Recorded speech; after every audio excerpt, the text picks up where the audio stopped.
The rise of streaming platforms such as Netflix and Amazon, as well as catch-up services like iPlayer, has fundamentally shifted our relationship with television. Consumption patterns are changing, with ever-increasing numbers of viewers moving away from watching television shows at the set time they are broadcast. This shift makes natural sense for a lot of formats. Ambitious pieces of scripted content can now be consumed in their entirety, allowing viewers to determine their own pace for the narrative and decide whether they want to watch everything in one go, or give themselves breathing room to consider individual narratives and cliffhangers.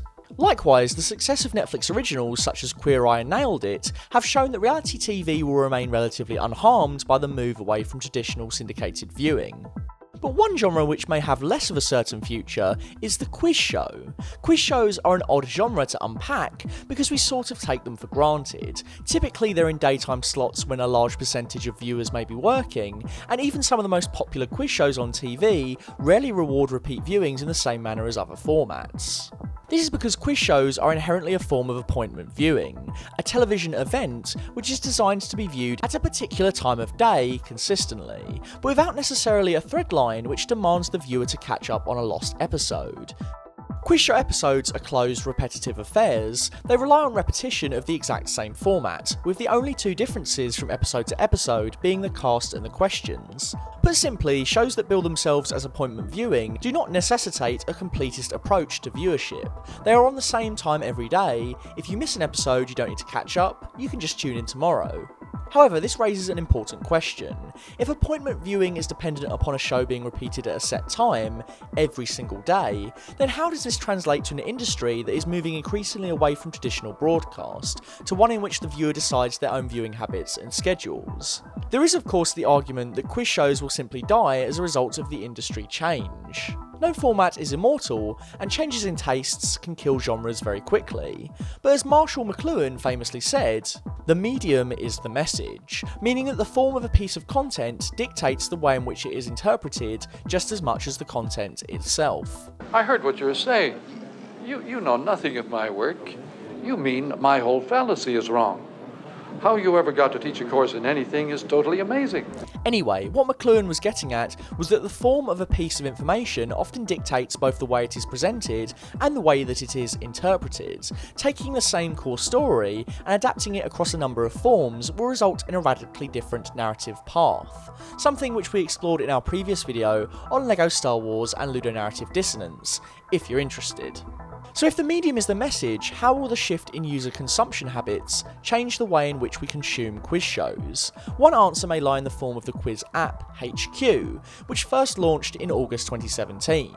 HQ is a live trivia game show in which users compete against each other in 12 rounds of increasingly difficult trivia questions to win a share of a cash prize.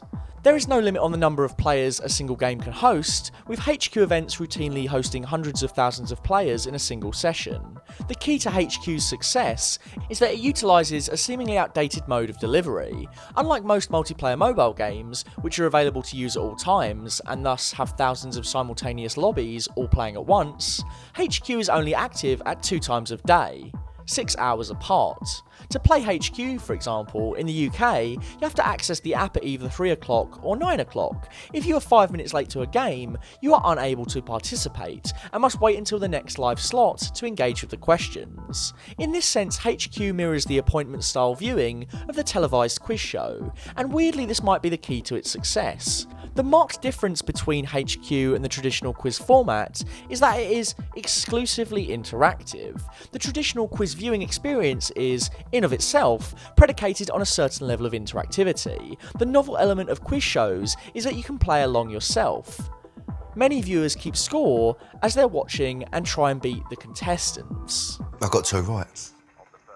Honestly, sometimes I frighten myself. No, I do. I have to take a step back then. The knowledge that I've got, actually. I know, Dad. But in being wholly interactive, HQ goes one step further. The app takes the idea of playing against someone on the TV to its logical endpoint, and instead sees the player literally competing against other people doing the exact same thing.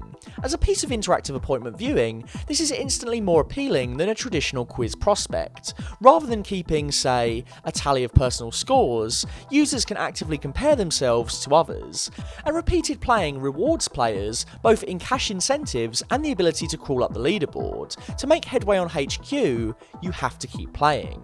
This is far more advanced than previous attempts at interactive television, like the red button feature, because rather than being a supplementary experience, the red button only really existing as an add-on to an existing show, HQ is entirely predicated on interactivity. It is not a companion piece to an existing piece of content, it is the content. For all of HQ's innovation, however, it is still an app and not necessarily a clear indicator of future trends in televised content. Hosted on a separate medium, HQ's format isn't necessarily innovative, it's literally just a quiz. Rather, its position as an interactive quiz game is its elevator pitch. Its USP. It's the format itself that sells HQ, not the content. But does this mean that this degree of interactivity cannot be transferred to existing formats? Well, Netflix has made no secret of their interest in pursuing interactive TV for their scripted content, with the announcement of an interactive Black Mirror episode being one of their biggest announcements this year. The streaming service has experimented with this kind of content with 2017's Puss in Books, an interactive story in which Puss is literally controlled by the viewer, the narrative being shaped by the viewer's choices and decisions. This kind of content pitches interactive television as the perfect middle ground between a traditional piece of TV and a video game, a pitch that is perfectly suited to the quiz format. But what if a future quiz format was developed which was purely interactive? What if Quiz presented some form of annual event in a similar fashion to the X Factor? Initially, the heats would see players from all over the world sign up, and be given a heat to compete in, with winners of those heats progressing further and further until an ultimate champion was crowned. This sort of competition would reward viewership of other heats, as players would be looking to see who they could potentially be competing with down the line. Perhaps, as the show progressed, we could interact live with contestants through webcams, in a similar manner to the chat feature currently employed by HQ. I'd just like to point out that if anyone in TV is watching this and thinking of stealing it, YouTube videos are timestamped, yo. I will find you and do nothing. I mean, there really isn't anything I can do, but, you know, please don't steal it, or if you do steal it, send me a lot of money. In summary, I don't think the question we should be asking is, when will quiz shows die? Rather, I think the question is, what will they become? The arrival of video-on-demand platforms have allowed for new forms of content and interactivity to develop, and it is doubtful that quiz will simply disappear if television were to move on to VOD services completely. Instead, I think quiz shows are destined to embrace this interactivity and take on new and ambitious forms that we have yet to see. Viewer interaction is key to quiz shows surviving the move from syndicated to non-syndicated viewing, and it remains to be seen whether an app such as HQ represents the future of quiz, or whether quiz shows will take on the form of something else entirely.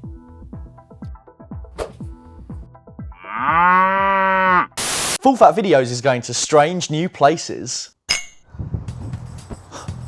Full Fat Videos just got upgraded, and along with that, we're upgrading our Patreon with new tiers and rewards just for you.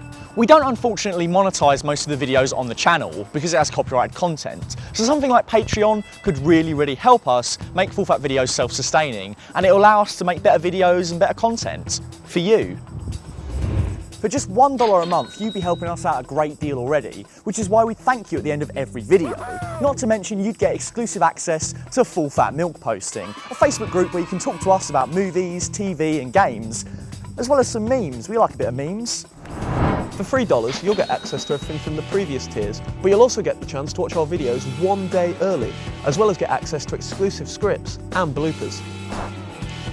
For just $5 a month, you'll get access to everything from all the other tiers, as well as exclusive access to ask your questions for our monthly Q&As. And that's not all. For just $10, you'll get access to all of the above, as well as an exclusive commentary track picked by you. For $100, I mean, you'd be keeping the lights on, so we'd really appreciate it, and we'd probably thank you at the end of every video on camera. You'd be really helping us in any way, shape or form if you consider contributing to our Patreon. We love making this stuff for you guys and we'd love to keep making more of it. So thank you, and thank you for watching. We're off to go make some more of that juicy content. We'll see you next time. Stay milky.